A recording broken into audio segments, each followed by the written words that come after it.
Welcome to YouTube my channel. नमस्कार, आप सब कैसे हैं। आज हम सबके बीच में फिर आए हैं दोस्तों, और लंबे समय तक आप सबको इंतज़ार करना पड़ा, उसके लिए मैं माफ़ी चाहता हूँ।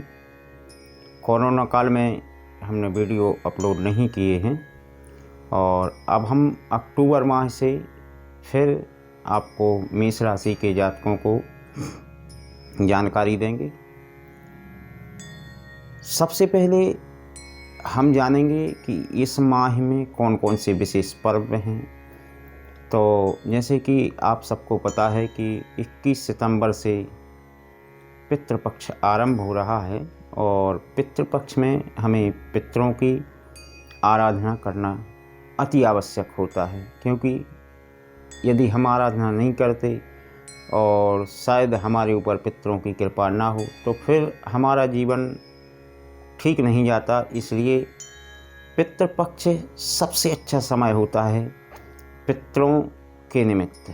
हमें जो कुछ भी जिससे बन पड़े करना चाहिए, दान दक्षिणा भोजन जो भी आप जिससे जो बनता है पितरों के निमित्त करें, पूजा हवन जो भी होता है।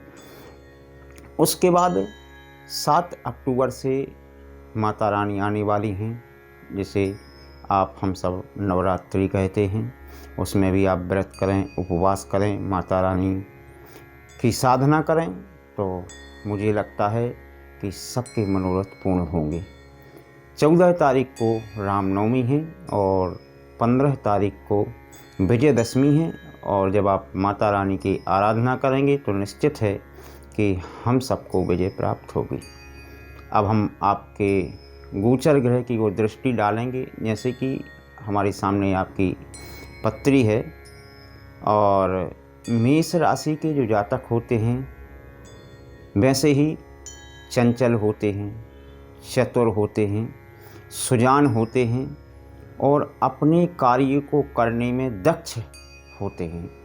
कोई भी मेष राशि के जातक यदि हैं, उनसे आप संसार में कोई भी कार्य करा लें वो कभी पीछे नहीं हटते। बहुत मेहनती होते हैं, जिद्दी भी होते हैं, शरारती भी होते हैं, और निश्चित है कि जो इस संसार में थोड़ा शरारती होगा वो उतनी ही ऊंचाइयों पर भी जाता है, हमने देखा है। अब हम चर्चा करेंगे। कुछ चीज़ें ऐसी होती हैं जिनके विषय में हमें बहुत जानना ज़रूरी होता है। जैसे सबसे पहले हमारा स्वास्थ्य कैसा रहेगा इस माह में। तो अक्टूबर माह में आपके शुभ ग्रहों की स्थिति ठीक है, और शुभ ग्रहों की स्थिति जो आपका शरीर से संबंधित घर होता है उस पर दृष्टि पड़ रही है। शुभ ग्रह विराजमान हैं, जिससे आपको किसी प्रकार की कोई कठिनाई नहीं आएगी। हल्का फुल्का सर्दी जुकाम हो सकता है, बाकी आपको किसी प्रकार की चिंता करने की बात नहीं है। दूसरा, व्यापार, क्योंकि जीवन में धन है तो सब कुछ है। यदि धन नहीं होता है तो फिर हमारा जीवन थोड़ा ठीक से नहीं कटता है।